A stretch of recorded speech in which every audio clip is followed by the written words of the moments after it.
here in Zapata. This is how Zapata County Sheriff Sigfredo Gonzalez keeps track of the cartels. He monitors these online websites that show him the brutality of the drug war. Burned out vehicles, dead bodies on the road, some of them decapitated. An apparent ambush in the Mexican border town of Reynosa by drug cartels. He says there are 2 websites filled with images just like this.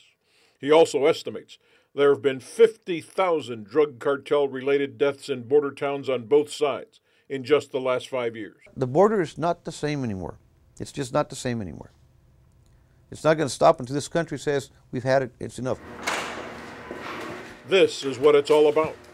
Marijuana and other illegal drugs like cocaine and heroin are in demand in this country. People are willing to pay a lot of money for them. Then there's the ongoing problem with people coming into the U.S. illegally, like this man who says he left Mexico because he fears for his life. He says his cousin was murdered in Mexico during a crossfire between drug cartels.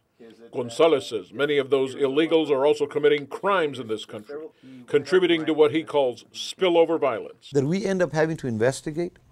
We end up having the drownings in the river. We end up having the home invasions, the extortions, the carjackings, the kidnappings. Now, does the federal government get involved in those investigations? Of course not. So I call that spillover violence. And I said spillover violence. I said a bad word. Spillover to the politicians on the border is a bad word. Nueces County Sheriff Jim Kalin says the boundaries of that spillover violence have extended to the coastal bend. We know it's coming. It's already here. But the level of violence is slowly being ratcheted up. Here's the reason. Drug traffickers coming from Highway 16 are going through Hebronville, Valfurias, and Highway 77 to get through to Victoria, which is one of their main distribution points. Sheriff Gonzalez claims trafficking has become easier. The sheriff says what makes law enforcement's job more difficult is intelligence.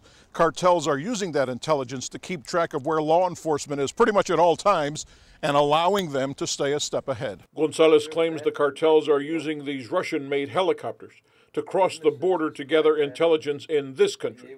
The helicopters fly low, undetected by radar here in the U.S., then fly back.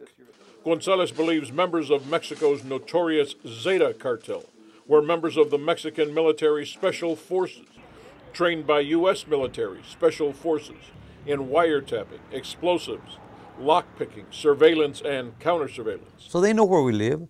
They know what we do. They know what vehicles we drive. They know everything. There's nothing to hide. And that's why, Gonzalez says, it's become more difficult for local law enforcement agencies to fight the war on drugs.